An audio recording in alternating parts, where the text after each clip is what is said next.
بسم اللہ الرحمن الرحیم۔ شروع اللہ کے نام سے جو بڑا مہربان نہایت رحم والا ہے۔ السلام علیکم پیارے دوستو، یہ واقعہ ہے شہزادی کے 3 سوالوں کا۔ ایران کا بادشاہ بہت دنوں سے پریشان تھا، یوں تو ہر طرف خوشحالی کا دور تھا، مگر بادشاہ کی پریشانی کی وجہ اس کی اکلوتی بیٹی تھی۔ جیسے کہ ہر باپ کی طرح بادشاہ بھی اپنی بیٹی کی شادی کر کے اپنے فرض کو پورا کرنا چاہتا تھا، لیکن شہزادی نے بھی ایک اعلان کر رکھا تھا، جو شخص شہزادی کے 3 سوالوں کے جواب دے گا، شہزادی اسی سے شادی کرے گی۔ آس پاس کے ریاستوں اور ملکوں کے کئی شہزادے آئے، مگر سب کے سب ناکام ہو کر لوٹے۔ اس ملک میں ایک نوجوان رہتا تھا جس کا نام آصف تھا۔ اس نے اپنے والد سے کہا کہ میں بھی اپنی قسمت آزمانا چاہتا ہوں۔ آصف کے والد ایک عالم تھے، وہ برسوں سے لوگوں کو علم کی روشنی بانٹ رہے تھے۔ ملک فرانس کا وزیر اعظم، بڑے بڑے درباری اور شہر کے قاضی بھی ان کے شاگرد تھے۔ اور پھر باپ نے بیٹے کی خواہش دیکھی تو بولے، بیٹا اگر تم ناکام لوٹے تو تمہارا کچھ نہیں جائے گا، مگر لوگ کہیں گے کہ ایک عالم کا بیٹا ناکام ہو کر آیا ہے۔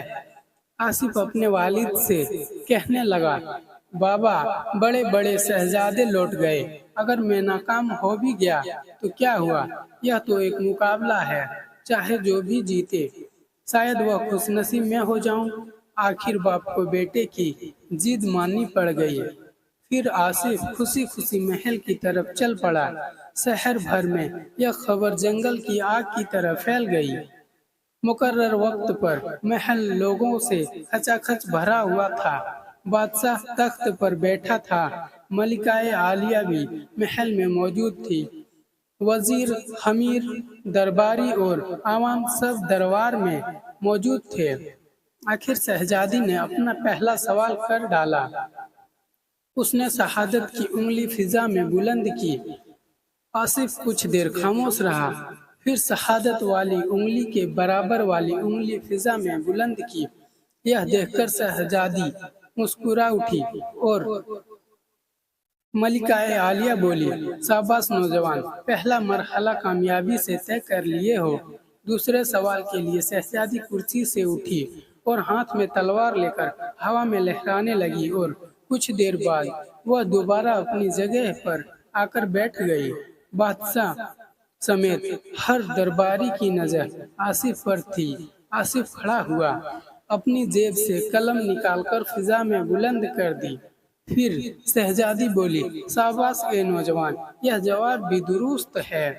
ملکہ عالیہ کی آواز دربار میں گونجی۔ اس کے بعد دربار میں مبارک ہو کی صدا بلند ہوئی۔ وہ سوال کیا تھے اور ان کے جواب کیا تھا؟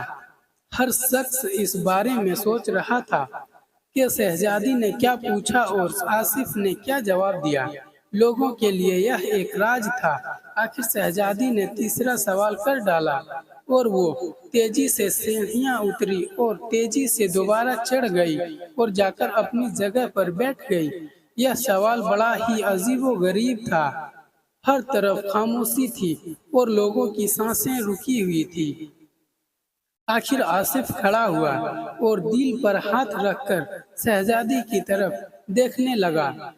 مرحبا مرحبا نوجوان، مبارک ہو، ملکہ عالیہ کی آواز کے ساتھ شہزادی محل کے اندرونی حصے میں چلی گئی اور محل مبارک باد کی آوازوں سے گونج اٹھا۔ لوگ خوشی سے جھوم رہے تھے۔ آصف دل ہی دل میں اللہ کا شکر ادا کر رہا تھا جس نے اسے یہ اعزاز بخشا۔ بادشاہ نے آصف سے پوچھا، اے نوجوان، ملکہ عالیہ کو تم نے مطمئن کیسے کر لیا؟ اب یہ بتاؤ کہ تم سے کیا پوچھا گیا تھا اور تم نے کیا جواب دیا؟ اگر تم نے ایک بھی غلط جواب دیا تو تمہاری گردن کاٹ دی جائے گی۔ آصف نے پورے اعتماد سے جواب دیا، بادشاہ سلامت،